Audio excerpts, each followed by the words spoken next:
Mexicali, la capital del estado de Baja California, amaneció en enero del 2023 con una noticia que sacudió los cimientos de la sociedad.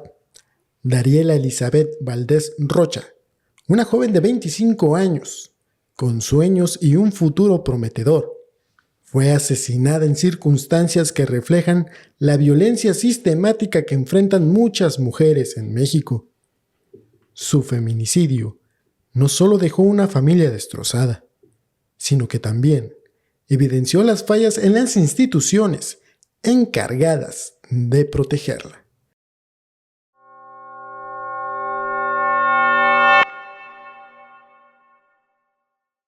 Este es el caso que ha resonado en los últimos 2 años aquí en la capital de Baja California, en el municipio de Mexicali, y que además movió a los legisladores a trabajar en una ley en el cual lleva su nombre. Se trata de Dariela Valdés Rocha, un caso que nos solicitaron a través de las redes sociales de El Crimen Podcast y que hoy les traemos todo el contexto, la narrativa de este violento crimen que incluso hoy, a poco ya de cumplirse 2 años, estamos a 15 días, ¿verdad?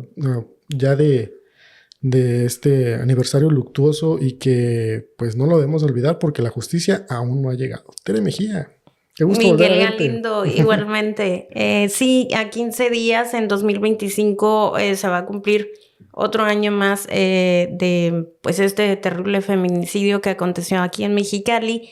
Y bueno, la justicia tampoco ha llegado para Dariela. El feminicidio de Dariela sigue impune porque todavía sigue abierto un proceso judicial. Todavía está este juicio y bueno, Honorio, quien es el presunto responsable, pues sigue en prisión preventiva. Y quienes han seguido este caso, al menos aquí en la región, han sabido de la cobertura noticiosa que se ha llevado a cabo en torno a toda la situación desde el día del crimen, las audiencias y estas artimañas legales que algunos abogados utilizan para prolongar, ¿no?, el proceso, porque ya casi a 2 años y no pasa de audiencias intermedias y todavía no se puede llegar a un juicio oral. Sí, incluso una vez la familia nos denunciaba que una audiencia intermedia se las habían diferido hasta en 5 ocasiones por distintos motivos. Uno de ellos era porque los abogados no se presentaban porque tenían algún tipo de incapacidad, otros que faltaban unas pruebas que los mismos abogados de la defensa habían solicitado, habían mandado analizar. Y bueno, pues también la familia, en múltiples ocasiones, la familia de Dariela ha denunciado que las audiencias se las difieren. Incluso también en este caso se ha solicitado audiencias para la revisión de la medida cautelar y eso también ha atrasado el proceso. Y un caso que permítame decirle a los seguidores y quienes están muy al pendiente de los casos, este en particular, pues a ti te ha tocado acompañar incluso a la familia en estas ruedas de prensa o alzar la voz y todavía la continuidad en el Poder Judicial para pues que este caso finalmente llegue a una resolución definitiva. Sí, recuerdo perfecto que era un domingo cuando lamentablemente ocurrió el feminicidio de Dariela y ese domingo me tocó trabajar y estábamos cubriendo, pues estábamos haciendo nuestras notas y bueno, de repente llega el reporte de una mujer lesionada en el interior de un domicilio. Para ese entonces no sabíamos que ya había fallecido, sin embargo, incluso acudimos al domicilio donde ya pues había autoridades y desde ahí empieza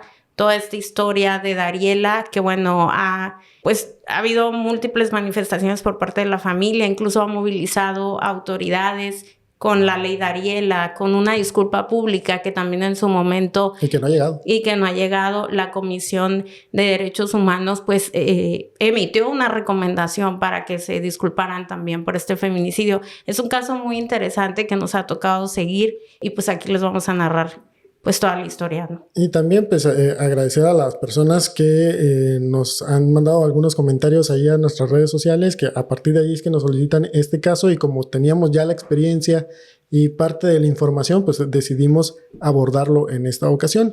Pues vamos entrando ya en materia para que nos acompañen en toda esta narrativa y al final hacemos un pequeño análisis de lo que aún queda pendiente, ¿no? Dariela y Honorio, un hombre de 70 años, mantuvieron una relación durante un periodo aproximado de 5 años. Esta unión, lamentablemente, era caracterizada por cierto abuso físico e incluso psicológico, de lo cual tanto amigos y familiares cercanos podían dar cuenta e incluso narraban y compartían, que datos que posteriormente se sabrían en audiencia, que estas agresiones, además del abuso físico y psicológico, también eran agresiones verbales, empujones, incluso por parte de Honorio hacia Dariela, víctima. Y era una relación, si bien asimétrica en edad y poder, pero una relación que estaba muy marcada tanto por el control y la intimidación. Sí, hay que recordar que Honorio, quien es el presunto responsable de este feminicida, tiene 70 años y Dariela tenía 25 años cuando fue víctima de feminicidio.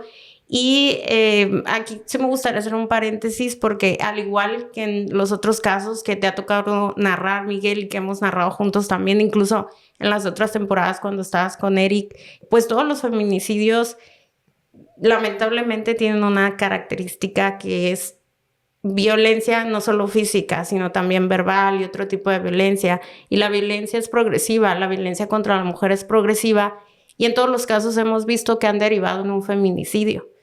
Y eso es muy lamentable que siga ocurriendo.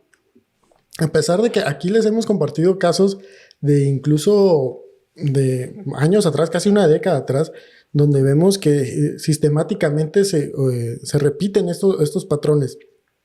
Y a pesar de que se han emitido recomendaciones y que mucho se ha hablado de salir del círculo de la violencia, pues lamentablemente seguimos teniendo este tipo de crímenes. Así es, y bueno, también ahí queda demostrado, como lo hemos dicho en varias ocasiones, pues que a pesar de los esfuerzos de las autoridades, incluso como lo hemos reiterado en otras ocasiones en Baja California, existe una alerta de género, sin embargo, pues estos casos lamentablemente siguen sucediendo y no deberían. Y les vamos a contar por qué decimos que toda la violencia que se ejerció en contra de Dariela derivó en un feminicidio, porque hay antecedentes en este caso. Y en el verano del 2022, Dariela intentó salir de ese círculo de la violencia. Bueno, no solamente lo intentó, se separó de Honorio tras años de este maltrato.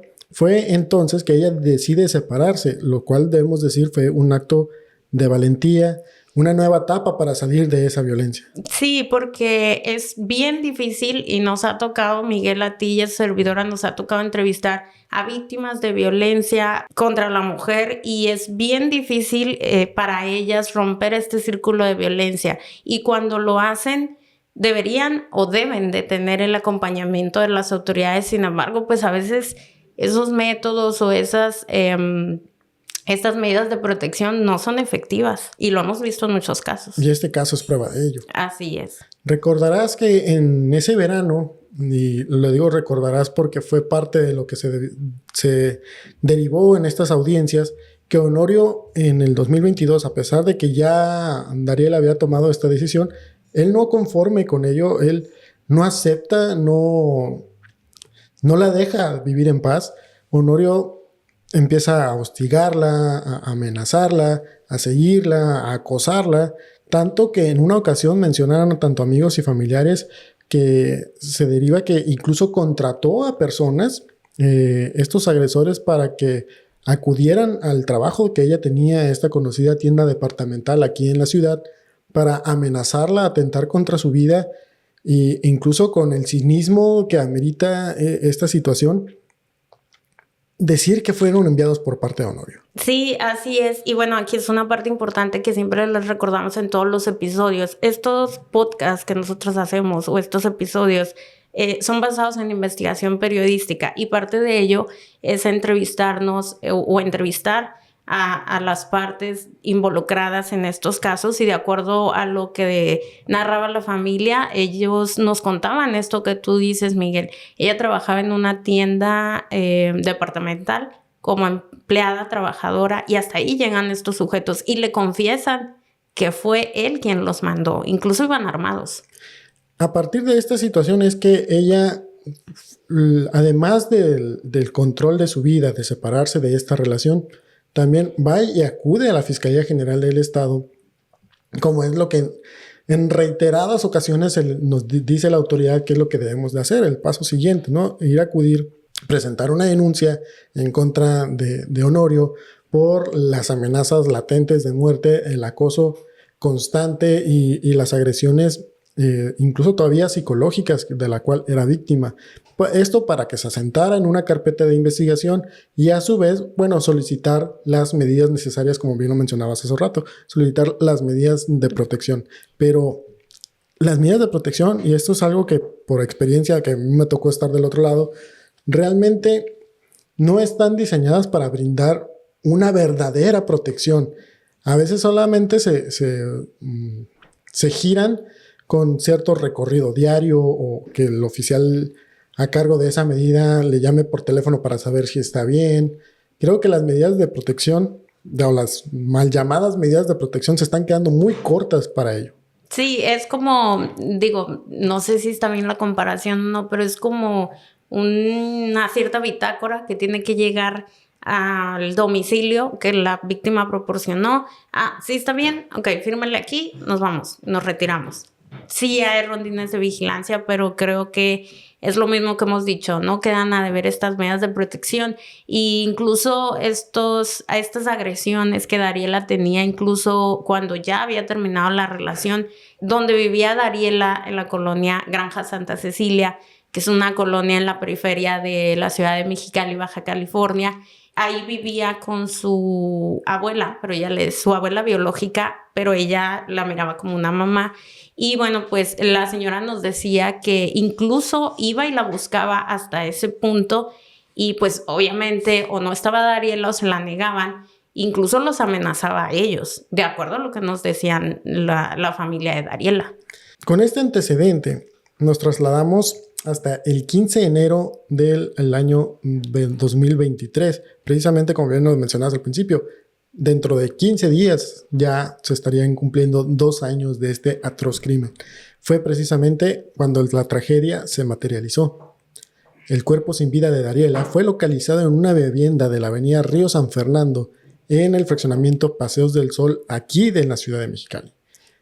Ese día, la víctima había salido de su casa en la colonia Granja Santa Cecilia, donde pues, precisamente vivía con su abuela, pero en el trayecto ella había mencionado que iba a ir con unos amigos. De hecho, tú entrevistaste a la familia. Sí, recuerdo perfecto como lo dijimos al principio. Era domingo en la tarde, te estaba hablando de 5 o 6 de la tarde, y reportaban una persona en el interior de un domicilio de la colonia González Ortega lesionada.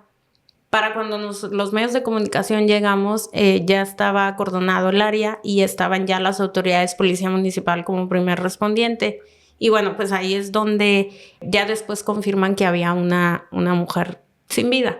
De acuerdo a lo que nos dijeron los familiares ese día, Dariela le dijo a su mamá que iba a ir al cine con unos amigos. Eso es lo que dijo en su casa. Hasta el momento desconocen qué la hizo llegar al domicilio de Honorio antes de verse con esos amigos y estar ahí por aproximadamente 1 hora, porque en su casa había dicho que hubiera al cine. Esa tarde, estamos hablando de un rango de tiempo, pongámosle unas 2 o 3 horas de esa tarde de domingo, 15 de enero, cuando vecinos, que fueron una parte fundamental para este caso, tanto para los primeros respondientes como para los agentes investigadores, pero los mismos vecinos de estas calles Río San Fernando mencionaron que hubo un momento en donde fue muy evidente y muy claro el haber escuchado gritos de una mujer. Sin embargo, estos gritos pues no trascendieron, ¿no? Es como un grito ahogado, por así decirlo, porque fue el grito, pero no seguido de alguna otra situación o alguna palabra de auxilio o de algo que hiciera levantar aún mayores sospechas. Sin embargo, pues esto despertó alertas entre los residentes de esta demarcación y empezaron pues a tratar de averiguar qué era lo que estaba pasando en su entorno. Sí, bueno, hasta el domicilio de Honorio N., que es en la colonia González Ortega de Mexicali, acudieron los primeros respondientes después de, como bien lo dices, Miguel, marcaron vecinos al 911. Y bueno, llegan primeros respondientes, policía municipal, también llegan cuerpos de emergencia como Cruz Roja, encuentran a Dariela en el interior de la casa, inconsciente, y bueno, después de que la revisan médicamente, pues ya la declaran sin vida. Y ahí pasaron circunstancias muy particulares, ¿no? Porque en un principio el señalado quiso ocultar este crimen. Sí, él aprovechándose de que regularmente en este tipo de casos hay muchas incógnitas dentro del entorno, bueno, él trató de desviar la atención argumentando de que había un tercero involucrado, que una persona a la cual él no podía identificar habría llegado al domicilio, había irrumpido, que habría llegado un vehículo compacto, el clásico Honda, ¿no? Uno era un carrito Honda negro. Negro, de hecho, dijo. Para tratar de desviar este rumbo de la investigación y mencionar que esa persona llegó al domicilio, irrumpió, se hizo de palabras con Dariela y en un momento dado pues la ataca. Honorio, en este argumento que se había armado, mencionó que él intentó pues defenderla, pero después trascendería que no fue así. Incluso él se autolesiona las manos para poder darle mayor credibilidad a su historia, de la cual fue completamente falsa. Sí, para cuando llegan los policías municipales, pues empiezan a hacer las primeras entrevistas y bueno, lo ven a él estaba vestido con un pants de color gris y una playera. Pues había huellas de sangre en su ropa y también tenía lesionada la mano, como bien lo dices. Y bueno, los policías le preguntan, pues, ¿qué es lo que pasó? Da esta versión y la refuerza diciendo que cuando él quiso defender, entre comillas, a Dariela, le lastimaron la mano a él también y que por eso está todo llena de manchas hemáticas su ropa. Sin embargo, ahí hubo videos o hubo pruebas de que él mismo arroja el cuchillo al techo. Por eso tan importante, les decía hace unos minutitos, la importancia de la participación de los vecinos en este caso, porque fue a través de estas mismas versiones que ellos, al momento de escuchar los gritos, salen, tratan de averiguar qué es lo que estaba pasando en su entorno, y fue ahí que uno de los vecinos alcanza a ver a Honorio en el patio de la vivienda, y son viviendas pues que pues de interés social, ¿no? Algo pegadas, con un pasillito a un lado de la vivienda, y es ahí donde alcanzan a observar que Honorio arroja un objeto arriba del techo. Además que el ademán o lo que tiene que hacer resulta muy obvio, ¿no? Sí. Esto reforzado con imágenes de cámaras de seguridad de viviendas aledañas, donde se podía apreciar a Honorio en el patio de la vivienda y tratando de arrojar algo al techo. Cuando los primeros respondientes, junto con los agentes investigadores que ya tenían delimitada toda esta escena, ya con esta información previa, suben al techo para tratar de averiguar qué objeto habría arrojado, es ahí donde encuentran el cuchillo homicida. Y es ahí donde aseguran a Honorio N., de 70 años de edad, como el principal sospechoso de este feminicidio, porque como bien lo decías, pues todas las pruebas apuntaban a que era él. Y esa versión que él había dado inicialmente, pues estaba entredicho, porque obviamente era presunto, ¿no? Es presunto inocente todavía, porque todavía no está sentenciado. Pero todas estas pruebas pues llevaron a que los oficiales aseguraran y presentaran ante la fiscalía a Honorio como el principal sospechoso. Incluso esa detención se informó a las horas del hecho, se informa que se tenía una persona involucrada en la muerte de Dariela detenido y que posteriormente sería presentado ante la Fiscalía General del Estado en el plazo de las 48 horas en lo que integran la investigación.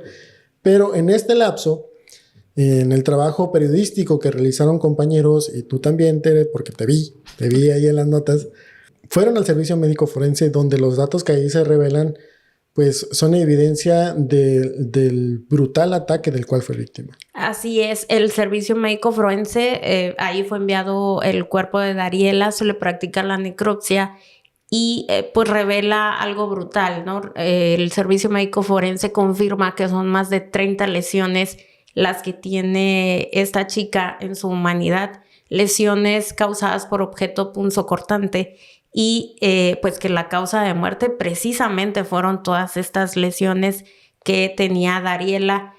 De los detalles que da el servicio médico forense es que algunas lesiones se hicieron cuando Dariela trató de defenderse.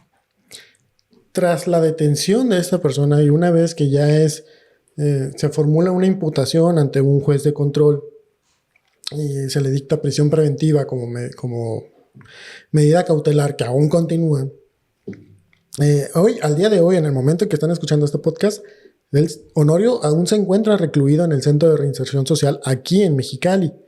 Y como lo mencionaba Tere al inicio, este caso se ha diferido y se ha diferido y se ha diferido porque su defensa, incluso en un momento trató de argumentar, luego de que había sido vinculado a proceso, intentó argumentar que por la edad de Honorio, más de 70 años, que hoy tendría que 72, más o menos, ajá, trataban de ver un cambio de medida cautelar, que no estuviera en prisión, sino que estuviera bajo arresto domiciliario. Y fue muy curioso porque, digo, con todo respeto, mientras se realizaban los servicios fúnebres, pues la familia sigue exigiendo justicia. E incluso es el momento donde salen a relucir todas estas denuncias, estas medidas de protección que tenía Dariela. Y bueno, en medio de su dolor, la mamá de Dariela, los hermanos de Dariela, pues exigían a las autoridades y salían a hablar a medios de comunicación que querían justicia. Y esa justicia se sigue exigiendo al día de hoy porque como bien lo mencionas, Miguel, alguna vez también entrevistamos a la familia y dijeron, es que nos han diferido una audiencia intermedia hasta en 5 ocasiones. 5 ocasiones. Para que te den una audiencia, ¿cuánto tiempo tiene que pasar? Una programación de audiencia y te la siguen reprogramando y reprogramando. Y aquí también, hay que decirlo, también es muy cansado para la familia y para ambas partes. Incluso la solicitud de cambio de medida cautelar no solamente lo han hecho una vez, lo han intentado hacer, yo creo que van 3 veces, 4 veces que han intentado cambiar la medida cautelar. Bueno, no debía haber dicho eso, pero por alguna situación ahí judicial se la han negado. Digo, porque no quiero ser parte de algún lado. Se le han negado esta solicitud considerando la gravedad del delito del que se trata. Estamos hablando de feminicidio y por la penalidad al máxima a la cual asciende. Y la audiencia, bueno, aún no ha llegado a la etapa de juicio oral, ni se sabe también que hay diálogos por parte del representante del Ministerio Público hacia con la familia para que este caso también se vaya por un procedimiento abreviado. Incluso alguna vez la familia del señalado hizo una conferencia de prensa donde también se le cuestionaba si es que ellos iban a seguir solicitando pues que se modificara esta medida cautelar. Y bueno, pues ahí dan las declaraciones la familia, incluso también estuvo presente los abogados, pero siempre se las han negado en todo momento. Y bueno, continúa este proceso. Ellos alegan que él es una persona adulta mayor, que tiene enfermedades, complicaciones con salud, que deberían de ponerle otra medida cautelar. Porque hay que recordar que la prisión preventiva pues es para que el señalado no se extraiga de la justicia, ¿no? Que en este caso, bueno, sí entiendo la petición de la familia que están en su derecho de hacerlo porque la ley así lo enmarca. Sin embargo, los antecedentes de violencia aquí también son importantes para que el juez considere otorgarla o no. Aquí en estos casos pues no se ha otorgado. El asesinato de Dariela, es importante también mencionarlo, que no fue un hecho aislado, sino el resultado de un ciclo de violencia que las instituciones no supieron o no quisieron interrumpir, porque desde el verano del 2022 ya había una denuncia, ya había un antecedente, y para su familia el dolor de la pérdida se combina con la frustración de saber qué es lo que hubiera pasado. Pese a las alertas y pese a que hay supone que toda una estructura gubernamental para la protección de las víctimas, bueno, hacerse la pregunta, ¿no? ¿Qué hubiera pasado si realmente el Estado le hubiera brindado esa protección? Creo que es la misma pregunta que le hicimos al entonces fiscal, Iván Carpio. Se le cuestionó cuando salieron a la luz pública todas estas demandas, los documentos de las demandas, de las quejas, de los reportes que había puesto la víctima en contra de esta persona por los constantes agresiones, por las constante hostigamiento que tenía hacia ella en estas conferencias semanales que hace las autoridades. Pues salía el fiscal y le cuestionaban qué había pasado con todas esas denuncias, por qué no se le dio seguimiento, por qué si Dariela tenía protecciones, medidas de protección, pues había derivado en un feminicidio. En su momento el fiscal da su argumentación y da sus razones, pero se le cuestionaba a la fiscalía qué había pasado, porque no era una, eran varios ataques que ya tenía Dariela y su familia lo corroboraba y lo decía. Este patrón de omisiones quedó registrado precisamente hace unos meses, en octubre del 2024, cuando la Comisión Estatal de Derechos Humanos de Baja California emite la recomendación 8-2024. En este documento se subraya que el feminicidio de Dariela, y esto no lo decimos nosotros aquí, ni es algo... Ni lo estamos inventando. Exacto, no es una conclusión a la cual hemos llegado con todo este antecedente. Que es la Comisión Estatal de Derechos Humanos la cual coincide que pudo haberse evitado si las autoridades hubieran actuado con perspectiva de género y con la debida diligencia. Incluso en esa recomendación que emite la Comisión Estatal de Derechos Humanos, pues hacen como una serie o una especie de resumen de todos los registros de llamadas al 911, de las medidas que tenía Dariela, y justo pues en esta recomendación queda evidenciado, o se hace esta recomendación porque queda evidenciado la falta de efectividad en todas estas medidas, de efectividad por parte de las autoridades que se supone tienen que estar combatiendo la violencia contra la mujer y haciendo conciencia. Y yo te decía hace unos momentos, es que a veces las mal llamadas medidas de protección se quedan cortas, y quiero yo pensar que haría falta mejor entonces trabajar o legislar en la materia para que sean más integrales, ¿no? No cargarle toda la responsabilidad a una fiscalía o a una policía municipal, sino que a instituciones como el Instituto de la Mujer, tenemos incluso el Instituto de la Juventud, tenemos una amplia gama de dependencias gubernamentales que se supone que hay expertos dentro de ellas y detrás de ellas para trabajar con las víctimas. Ahí está la misma atención a víctimas. O sea, las medidas de protección deberían ser más integrales y no solamente recorridos.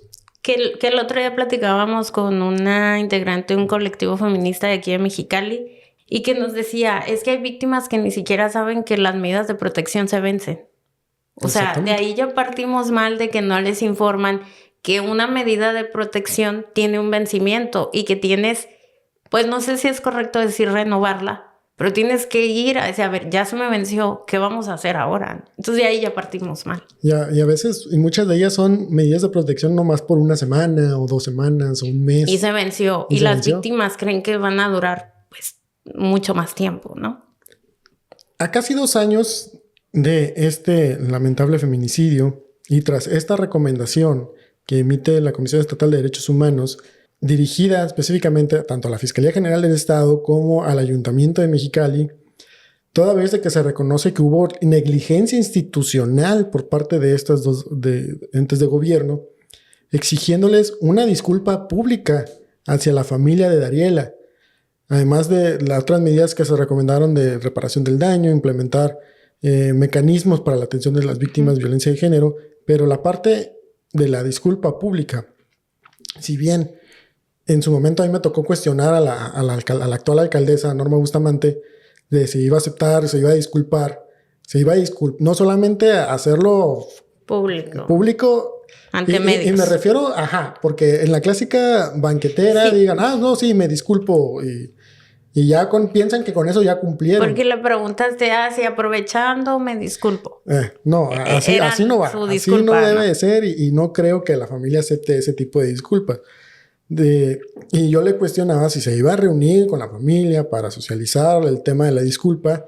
Y pues aquí seguimos esperando, ¿no? En el caso de la fiscal general del estado dijo que iban a revisar y que en su momento, nada. Así es, sí, cuando le cuestionan a la presidenta municipal, bueno, ella dice, aprovechando las cámaras, medios de comunicación, me voy a disculpar, pero bien lo dices, no es una disculpa de veo una cámara y me voy a disculpar, tiene que haber algo más de fondo, porque aparte las recomendaciones es también implementar mecanismos a las dependencias en las que se analizó que hubo falta de autoridad o alguna negligencia. Lo que sí es que la fiscal, María Elena Andrade, pues ni ante cámaras, porque le preguntaron, compañeros reporteros le preguntaron y le siguen preguntando que si se va a disculpar.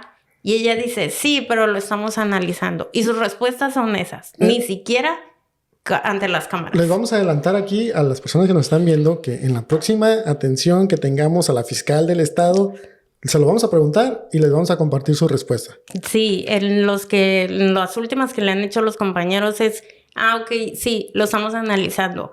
Pero ni siquiera ha dicho, bueno, aprovechando, que no es el tema. Porque ¿no? Pero la disculpa va más, o sea, sí hay un aspecto muy importante de fondo dentro de la disculpa y es que ellos estarían reconociendo que sus fallas contribuyeron a la muerte de Dariela. Así es. Y creo que ahí, pues no, creo que ahí es donde no les parece, ¿no? A las autoridades el decir lo mismo que hablábamos y decíamos al principio, pues si sigue habiendo feminicidios es porque no sigue habiendo una efectividad en las autoridades, en todas estas dependencias que tú mencionabas. Entonces, ¿en qué estamos fallando o en qué están fallando? Es un análisis que los invitamos a que realicen junto con nosotros, que hagan esta reflexión, porque en estos casos que les hemos compartido aquí en el Crimen Podcast, se hemos abordado muchos feminicidios y lamentablemente, como lo mencionábamos al principio, hay un patrón, ¿no? Que hay dentro de alguno de ellos y no es la primera vez que hablamos de casos de crímenes violentos como feminicidios que se podrían haber evitado. Y creo que ahí es que como sociedad y siendo solidarios con la familia debemos de exigir un verdadero cambio que vaya más allá del discurso político, ¿no? Sino que se implementen realmente medidas adecuadas para evitar y prevenir este tipo de tragedias. Y la familia de Dariela sigue pidiendo justicia. Al día de hoy sigue exigiendo justicia y pues no los ha dicho y también es cansado, ha sido cansado todo este proceso. Por ejemplo, su mamá también de repente sus hijos evitan que vayan a las audiencias porque en cada audiencia es revivir otra vez lo que le pasó a Dariela y ellos siguen en su exigencia de justicia porque quieren que el feminicidio de su hermana y de su familia y de Dariela no quede impune y continúan pues yendo a las audiencias. Incluso es cansado, nos decían que es cansado porque muchos de ellos tienen que pedir permiso en su trabajo, tienen que ir a las audiencias, tienen que estar ahí por horas, tienen que revivir lo que le pasó a su hermana y pues ellos siguen en su lucha, ¿no? Hoy el nombre de Dariela no solamente lo deberemos asociar o no solamente lo asociamos con este trágico suceso, sino que ahora resuena como un llamado urgente a la acción de la sociedad. Meses atrás se aprobó ya la llamada Ley Dariela, en el cual busca pues precisamente a que los servidores públicos de cualquier institución sean capacitados obligatoriamente en temas de igualdad de género y prevención precisamente de estas violencias. Es un pequeño paso, sí, pero es la ruta que debemos seguir y ya no podemos dar pasos pequeños.